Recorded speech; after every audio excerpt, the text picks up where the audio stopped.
Civic ভলেন্টিয়ারের সাথে স্ত্রীর অবৈধ সম্পর্কের প্রতিবাদ করে বাড়ি ছাড়া এক দিনমজুর শ্রমিক।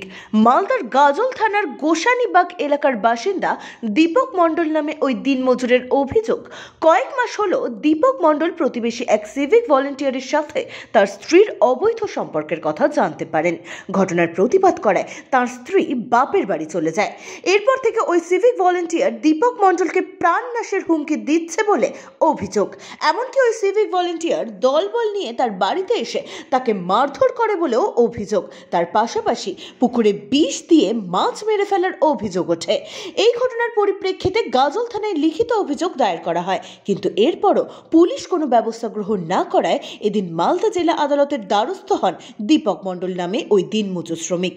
তবে এই বিষয় নিয়ে ওই সিভিক ভলেন্টিয়ারের সাথে যোগাযোগ করা হলে তিনি ক্যামেরার সামনে কিছুই বলতে চাননি। তবে তার বিরুদ্ধে করা অভিযোগ ভিত্তিহীন বলে দাবি করেছেন তিনি।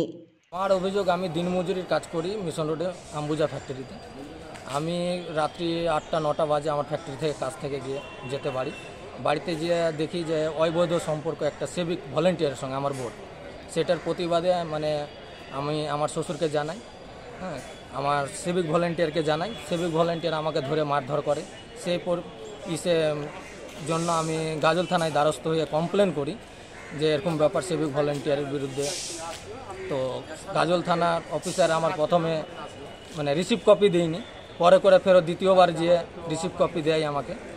দেওয়ার পরে আমি এটা নিয়ে কোর্টেও দ্বারস্থ হয়েছি, কোনো আমি ন্যায় বিচার এখনও পাইনি। সিভিক ভলেন্টিয়ার আমাকে হুমকি দেয় যে আমি মার্ডার করে দেবো, তাহলে জাল নোটে ফাঁসিয়ে দেবো, তারপরে তোমার আপিং কেসে ফাঁসিয়ে দেবো। আমার বড় বড় অফিসার আমার হাতে আছে, আমার নিজের লোক আছে, তুমি আমার কিছু করতে পারবা না। এখন কি হুমকি দিচ্ছে? এখনও হুমকি দেয়, রাত 12টায় 1টা-2টার সময় হুমকি দেয়, ফোন করে আমাকে, অনলাইন থেকে ফোন করে, যাতে রেকর্ডিং না করতে পারি। আপনি কি আতঙ্কিত? খুব আতঙ্কিত। আমি আমার বাড়িতে যেতে পারি না, আমার বয়স্ক মা থাকে বাড়িতে, ওকেও গালাগালি করে, ওকেও হুমকি দেয় যাতে মার্ডার করে দিবে, কেটে দিবে। কি চাইছেন আপনি? আমি ন্যায় বিচার চাইছি, আমার যাতে প্রশাসন আমাকে সঠিক বিচারটা আমাকে করে দেয়। পুলিশের উপরে আস্থা রয়েছে? হ্যাঁ, পুলিশের উপরে, আইনের উপরে আস্থা আছে আমার। একটাই যে ন্যায় বিচারটা আমার করে দিলে খুব ভালো হয়। আমার ঈশ্বর কাছে এটাই, না হলে আমাকে সেই ইচ্ছায় মৃত্যুবরণ করতে হবে। শুনলাম যে দীপক মণ্ডল এরকম আমার কাকা শ্বশুর হয়, তো আমার কাকা শ্বশুর আমাকে বললো যে জামাই এই থেকে এই ব্যাপার, যে আমার পাশে কেউ দাঁড়াচ্ছে না, যে আমাকে একটু তুমি বাঁচাও।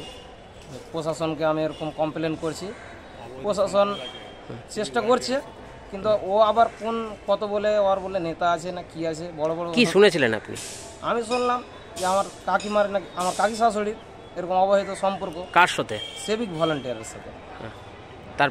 তারপর আমারও শুনে একটু মাইন্ডটা একটু আলাদা হয়ে গেল। তারপর আমি আইন করতে, আমিও আমার কাকা শ্বশুরকে আমি সমর্থন করি। তারপর আমারও উপরে সিভিক ভলেন্টিয়ার হুমকি দেয়। আপনাকেও দেয়? আমাকেও দেয়। কেন হুমকি কেন দিচ্ছে? হুমকি দিচ্ছে ওনার বিরুদ্ধে তুমি খাটো না, তোমার অসুবিধা হতে পারে, তোমার বিপদ দাঁড়াতে পারে, তোমাকে আমি লোক লাগিয়ে টাকা পয়সা দিয়ে মার্ডার করতে পারি, এইসব কথা দিয়ে আমাকে হুমকি দেয়। থানায় কি লিখিত অভিযোগ করা হয়েছে? হ্যাঁ, থানায় লিখিত অভিযোগ করা হয়েছিল। তো থানায় লিখিত 2-1বার যাই হোক করেছি, কিন্তু ইনকোয়ারিও হচ্ছে বারবার, কিন্তু আমাদের কোনো পাচ্ছি না, আমরা নিস্তার পাচ্ছি না যে কি থেকে আমরা উদ্ধার হবো, আমার কাকা শ্বশুরকে কীভাবে আমি এই দাঁড় করাবো। কি চাইছেন আপনারা? কি চাইছেন? আমরা চাই সঠিক আর চাই, শাস্তি চাই। মালদা থেকে তন্ময় মাহারার রিপোর্ট, এক্সপোজ বার্তা।